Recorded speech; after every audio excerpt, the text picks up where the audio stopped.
are going to hear from our local candidates before we send y'all in to vote. First up is our fantastic Congressman Don Beyer. Good morning. Thank you very much for showing up early. One of my favorite lines is that the day is longer early in the morning. Or the early bird gets the worm and the second mouse gets the cheese. There's all kinds of early things, but I am a deep believer in voter participation. You know, the whole idea of democracy is the more people who vote, the more self-determination we have.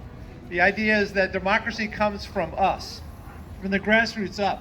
But when you figure that, you know, maybe a third of adults don't vote at all, I remember losing an election and only a third of adult Virginians voted in. Scary stuff.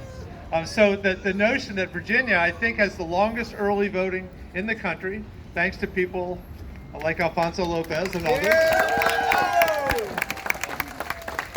that we have this wonderful opportunity to extend the voting period, to vote early, to make sure our vote counts. You never know whether it's going to rain or snow, or you have a bad headache, or your car breaks down on election day.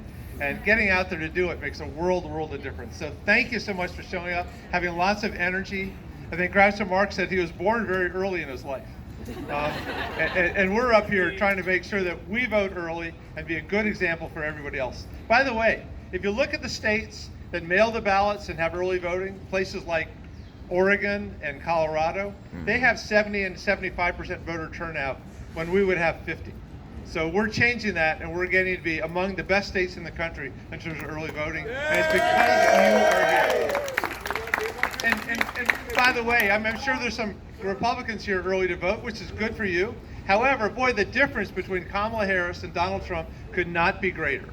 I don't remember a time in history when there's as big a contrast between our candidates.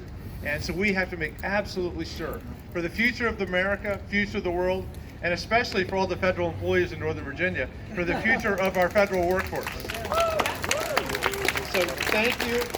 I don't want to say vote early, vote often. That's a terrible idea. No dead people are voting. For all of us alive people, we're going to vote once, we're going to vote early, we're going to elect Kamala Harris in 10 years.